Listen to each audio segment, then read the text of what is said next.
Kids, hello, aloha, excuse me, aloha.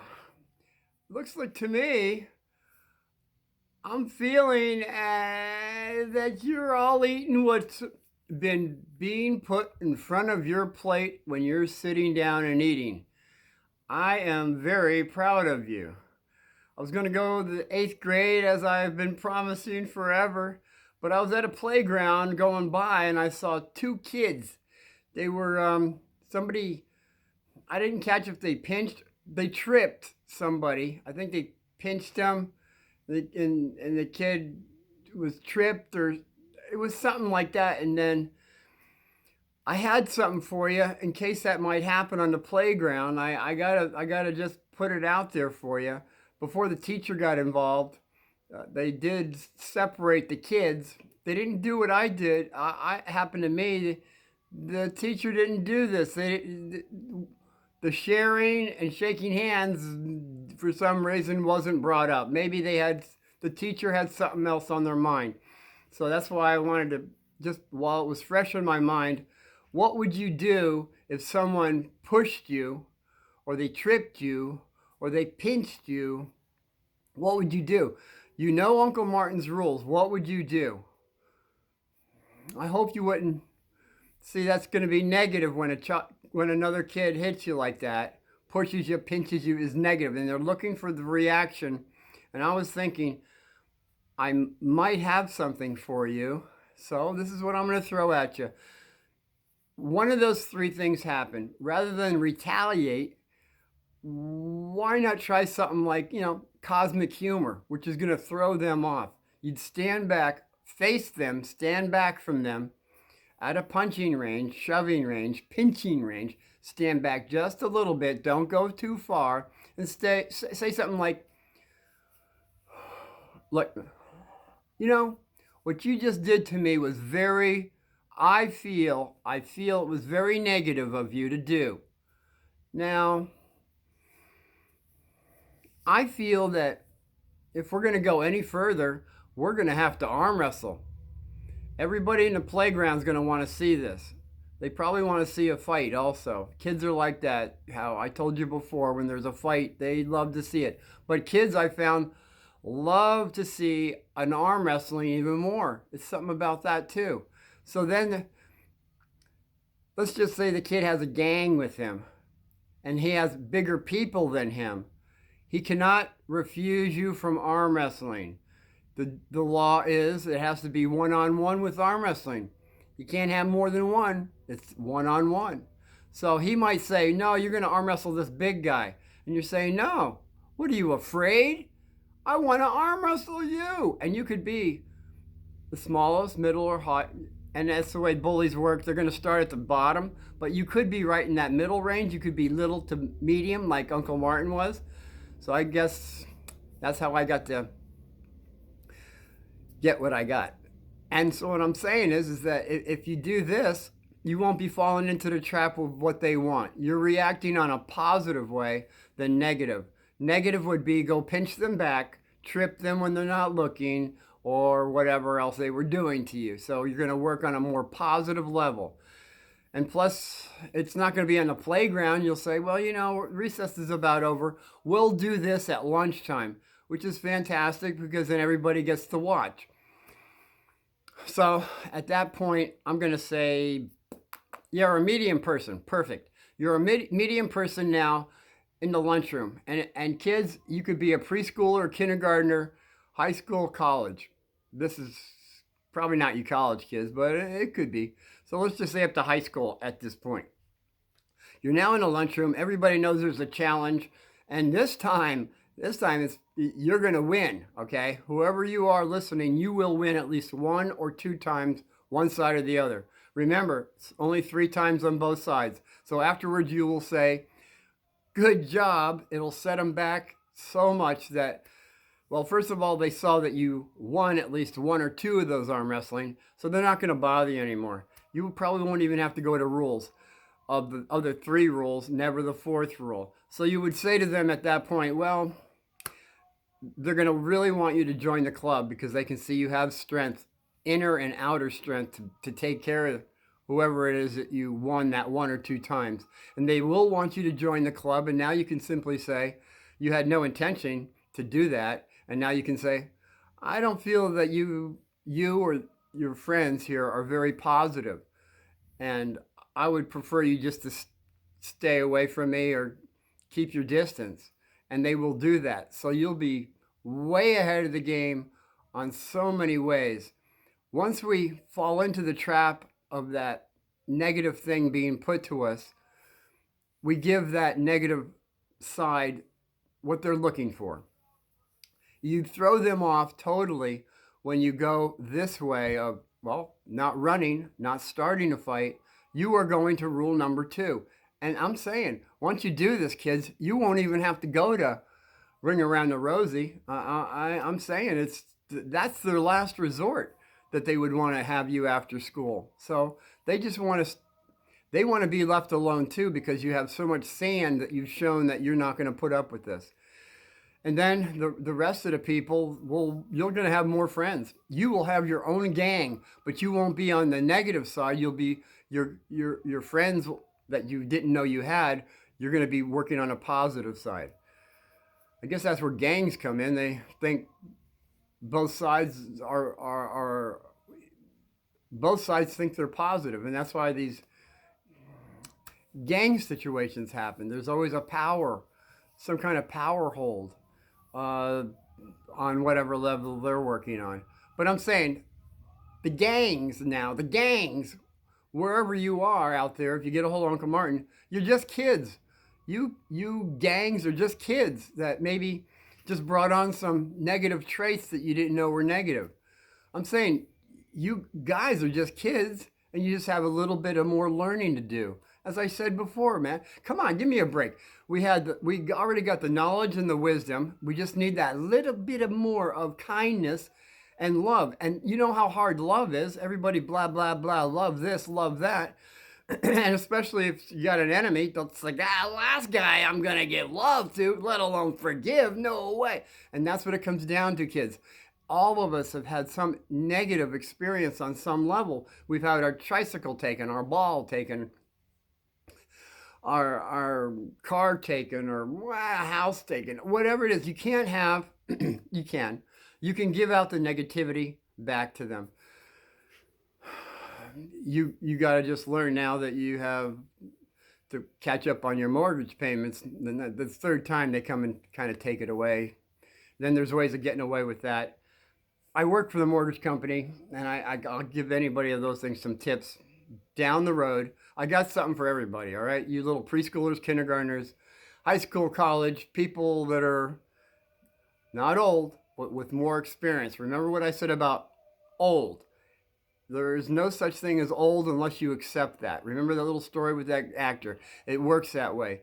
Kids, you've been pounded. How old you are. Ask anybody. Hey, Grandma, how old are you? I'm 93. See, although the smart grandmas will say, I'm 93 years young. And they look a lot younger than the other ones saying, I'm 93. And that's what I'm saying. It's how young do you feel? Hopefully you feel young, and if not, just try to think more positive, I guess, I mean, that works that way. There's so many things that we get incorporated into our life year after year after year that we forget that it's a limitation. And that's all we have to do is, and that was the other thing I saw at the playground. Some kid fell off the swing.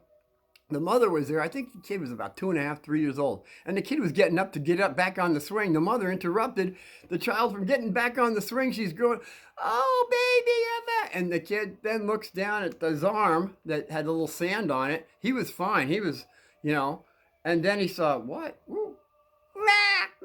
He started crying. He wasn't going to cry until someone pointed out, oh, you're getting it. So that's another thing. I learned at 18, I guess, through, again, I've been fortunate enough to have 4 spiritual teachers.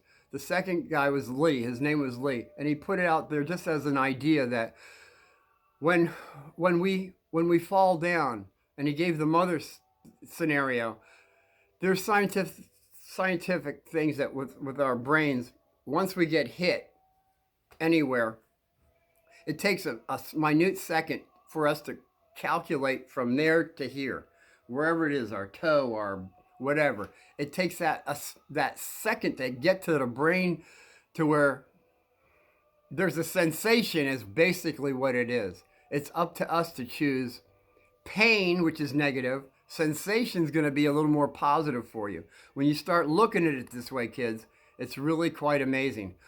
So we were all brought up with understanding there's pain, when in reality it's just a sensation. So some mothers, believe me, I guess our mother was one of them. She didn't even know about that law. She just let us get back up, and she didn't go running over. Oh, baby, you heard you. And then it's like you didn't realize, oh my goodness, I'm getting all this attention.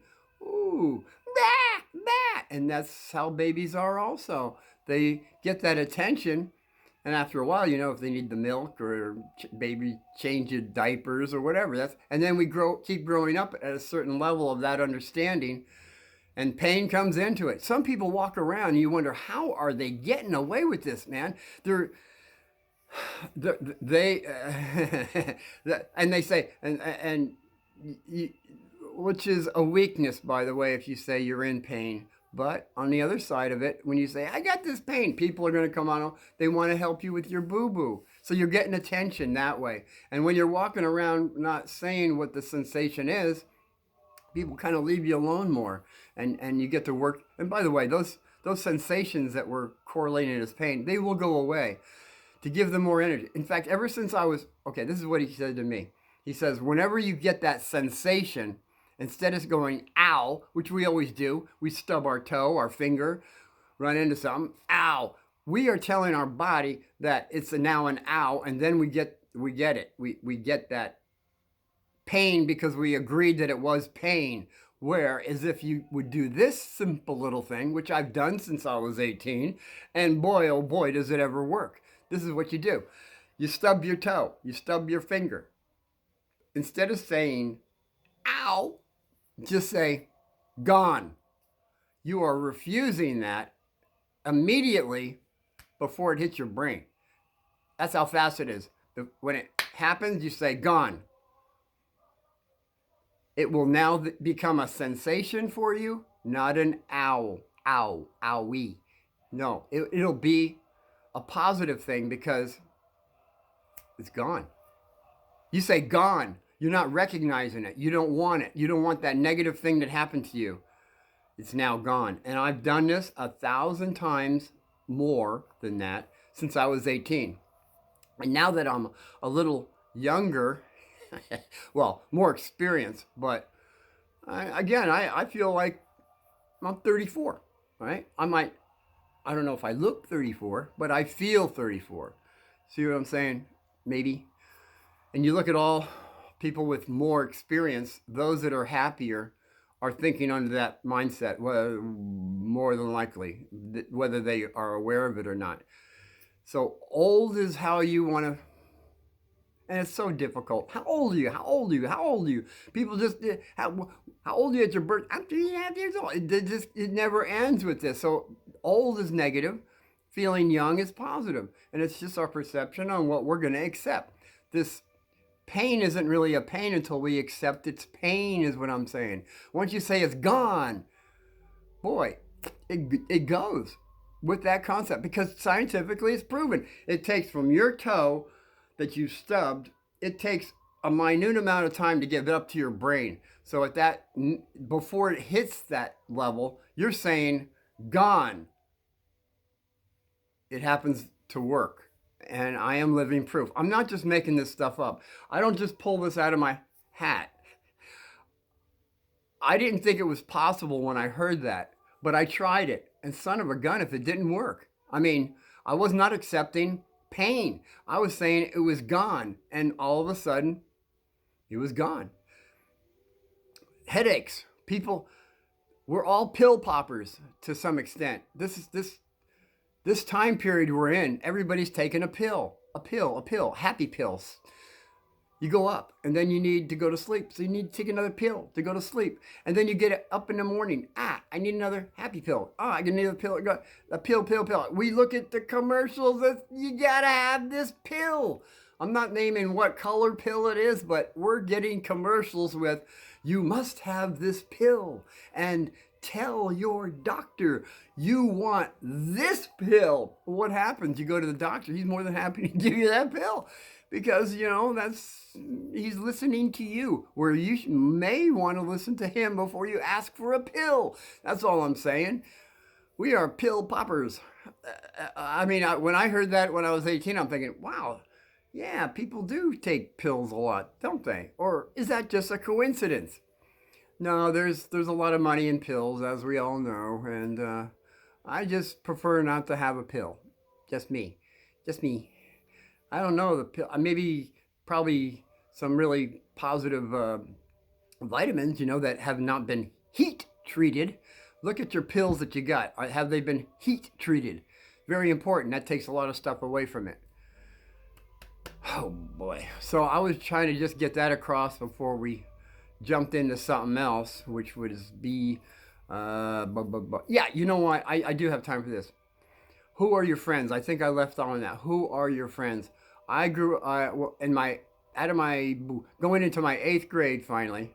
I lived in an apartment complex, Brookside Apartments, and across the street was a guy that lived in a house. I come out, I'm brand new, didn't even get to my 8th grade. I come out and here's this guy, Rich, and his last name was, but we called him Chiz. Hey, Chiz, what's going on? I didn't know at the time. He says, he comes over and says, what grade you in? Very friendly.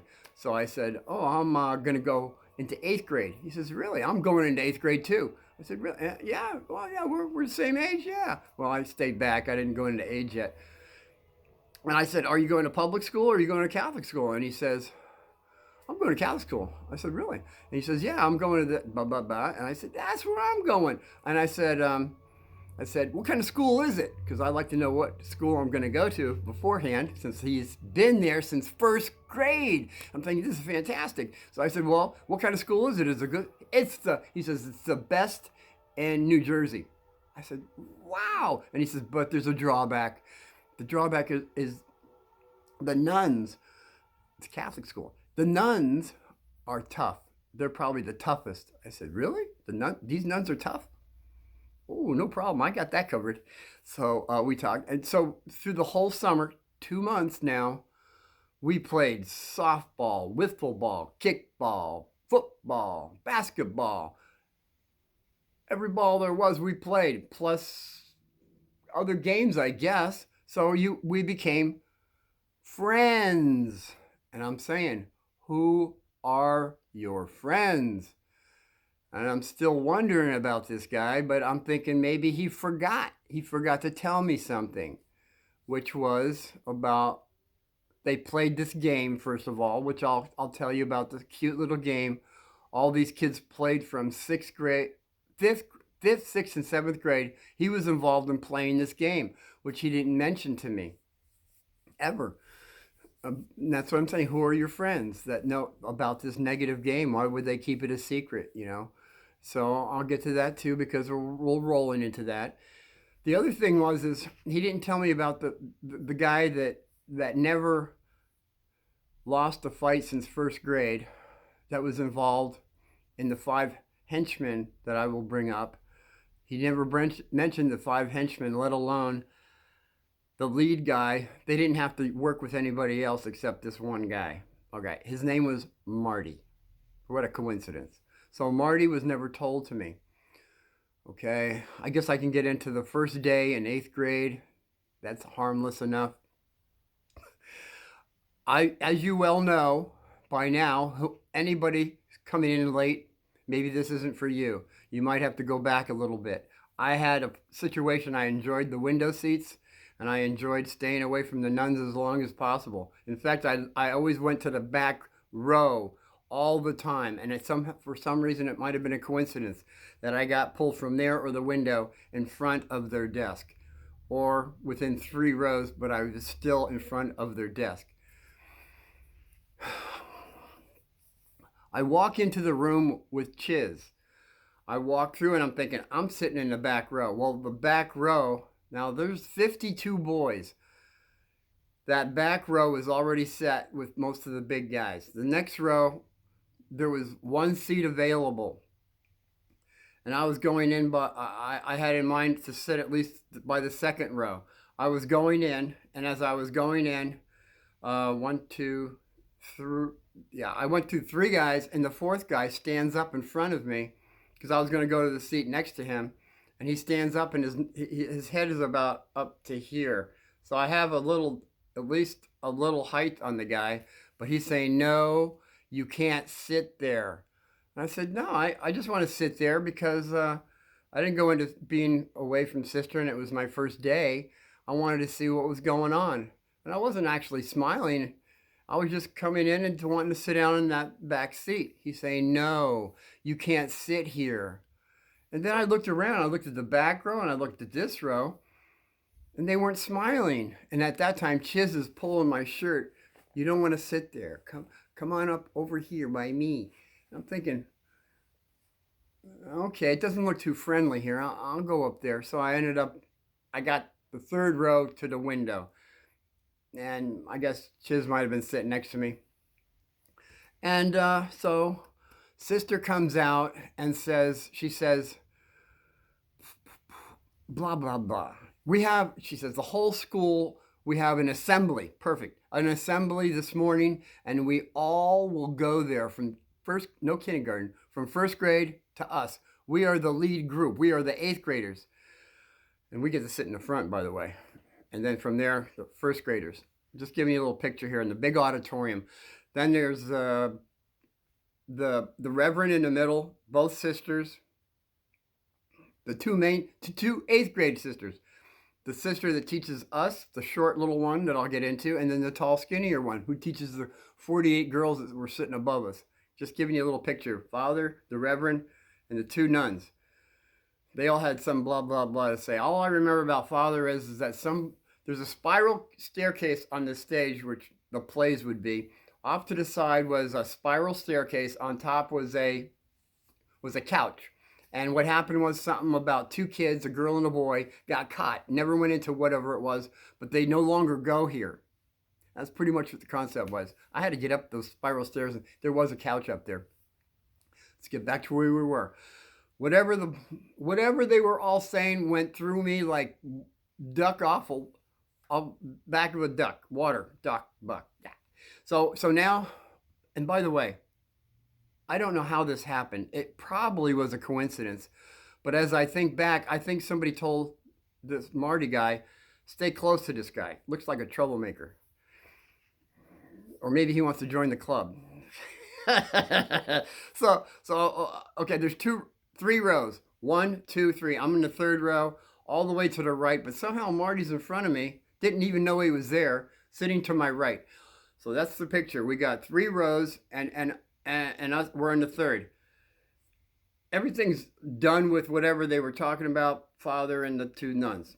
But now Father's kind of looking at them, and they're both looking at him. So he was looking at one or the other. So they were all talking, and it was time to go back to our class is basically what it was. I turned around, and I felt this guy like a racehorse wanting to get by me. And I did something negative. I didn't let him go by me. If I would have let him go by me, maybe I could have got a little further in the day. But I didn't. So that was negative, by the way. I'm just trying to tell you kids how maybe you can avoid something and not go into something negative down the road. He wants to get by. I can't let him get by. It was something in me I could not do. So I kind of went this way, that way. I was not letting him go.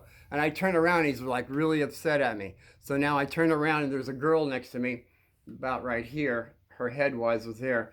And he pushed me so hard that my forehead hit the back of her head. I didn't get a knot on my head, but she turns around really upset because she could have probably almost cried. That's how hard I hit the back of her head. She turns around and says, and I said, I'm sorry. And she stops being mad. She looks at Marty and says, I'm so sorry. I said, don't be sorry. I hit you. And I turn around to Marty, and he's smiling, Cheshire Cat, and the Sons of Hercules went through me. to where I forgot about rule number 2. Rule number 2 is I had to arm wrestle him. In fact, kids, that's what I'm saying. Stop what you're doing and say, oh yeah, okay. I should have, like I said, I think you did something negative. I'm challenging you to arm wrestling. Everyone would have heard, and that would have ended that in the auditorium, in the lunchroom. I didn't do that. He's standing there like, what are you gonna do? Sister and father there. I was looking up there and I saw that they were talking to each other. They didn't see what I was gonna do. I pushed him so hard, he didn't. I don't know if he. I don't. Yeah, he went over the one row. All the chairs scattered. They're on their side, and he's down on the ground, and the nuns and fathers looking at me and him because everybody's kind of. We're the only two there. I mean, I wasn't going anywhere. And then he's looking up at them, but he's low enough they don't really see because there's still chairs around, and he's going, yeah. And everybody else was looking, and they knew what was going on. I didn't know the 6th graders heard about it. That was Bro. Forgot about him at that time. He'll come into it. So he stands up, and they're looking at him. What his reaction is, it's all red face, and he says, I slipped. And these chairs are on their side. There's no way he can slip like that. And they're looking at me, and I go to class. So we're jumping now to lunch. We're all in the lunchroom. Chiz is telling me about this guy, never losing a fight since 1st grade. The kids were never the same again. Everybody is agreeing with Chiz. And I'm thinking, I'm just looking at Marty and the rest of the 4 henchmen. And I'm just smiling back because I'm ready for it. You know, not only is this kid this up to me, little higher than my nose, he's the last guy I'm going to be afraid of, as you well know about my fear situation I got, and I'm working. I'm just saying it does happen sometimes, but I get rid of it really quickly, believe me. So it's at the point where I could have done this, kids. I'm saying you got something to learn here. Or at least put it on the back shelf. I could have stood up when they were saying that, and I said, well, I'm going to go to rule 2. That says arm wrestle first. I didn't do that. I knew the rules, and I didn't do it. I was definitely on the negative side of things, if you can maybe see what I'm coming from. If I went over there and arm wrestled him, taking him out very quickly, I could have probably taken maybe another guy even, or 2, and beat them also. I know I would have. I know it. And I had to wait on the other 2 because I would have been a little weaker, which you do, by the way. When you have a challenge, you say this to these challengers that are coming in. Let's say you beat the guy. It's 2 and 2 or whatever. Or it's more in your majority that you've won this. There's going to be a challenge, kids. Always somebody, either from one side or the other. I challenge you, and you're going to say, "Oh yeah, fine." It's like that Bruce Lee thing. You work up to these people. If you want to arm wrestle me, you got to take care of this guy I just beat, and then you got time to rest. Is what I'm saying. You need a resting time. Perfect. So now I didn't do any of that to go over and arm wrestle all of them. So now it's at the end of the day, and we're going to go outside, which happens to be most of the school following us until we get out to the sidewalk, and off to the left is where the nunnery is. And it might have been just a coincidence, but I see all these nuns in their black and white habits looking at me. It's like they were waiting for something too. See, on school grounds, on Catholic school, you get excommunicated, whatever that was. You don't come back again, because that was one of the rules. They never mentioned it, but they were talking about other things. But we all know you can't do that. So I'm looking here at these nuns, and Marty's saying, we're going to cross the street, go over here because that's where we're going to do it. And I said, oh no, we're going to do it this way. We're going to go up Cliff Street, and I knew where I was going to do it on high ground, which you always want to be on high ground. So and then by that time, most of the kids stopped going because they saw the dagger eyes of the nuns. And so it was just probably, it was me, Marty, Chiz, half a dozen people. We were going up the sidewalk to go take care of what we had to take care of. Oh man, oh man, oh man. So God, I've run out of time. I have this thing that I got to take care of. But this is fantastic. If you ever come back and listen to what I have to say on this, it'll be very beneficial for somebody. I really feel it will be. It'll be a positive thing that you may see how it may work or not. But until then, aloha and be well.